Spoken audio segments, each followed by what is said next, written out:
बघा, हे आमची लाकडाची खोप आहे. या लाकडांना ना सर्व वालवी लागली. हे बघा किती वालवी लागली बघा सर्व.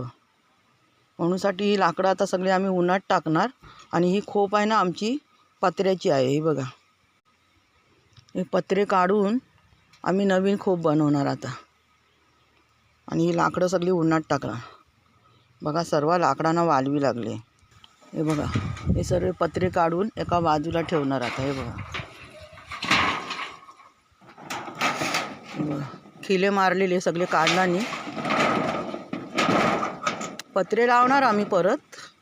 पण ही लाकडं सगळी बाहेर काढणार आणि खोप पण पूर्ण उघडी करून त्यांना ऊन पण लागेल. आणि बाकीची वरची आम्ही उन्हामध्ये पसरू. आता ही लाकडं सर्व घेऊन जिथे ठेवायची आहेत ना तिथे नेऊन ठेवतील. म्हणजे परत एवढा लांब येऊन घेऊन जायची गरज नाही ना.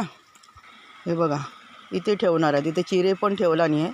आणखीन ठेवतील चिरे आणि इथेच आणून लाकडं ठेवतात. हे बघा, इथे आणून सगळे पसरून असं ठेवलं ना का मग लावायचं 1-2 दिवसांनी. तर वालवी पण सगळं पडून जाईल आणि लाकडं पण आपली चांगली राहतील. या चिऱ्यांच्या खाली थोडी रक्का पण टाकायला हवी. तर नक्की माझ्या व्हिडिओला लाईक करा. या काकांसाठी नक्की लाईक करा. उन्हातानातून काम करतात आहेत. आता भेटूया आपण पुढच्या मोठ्या व्हिडिओमध्ये. धन्यवाद.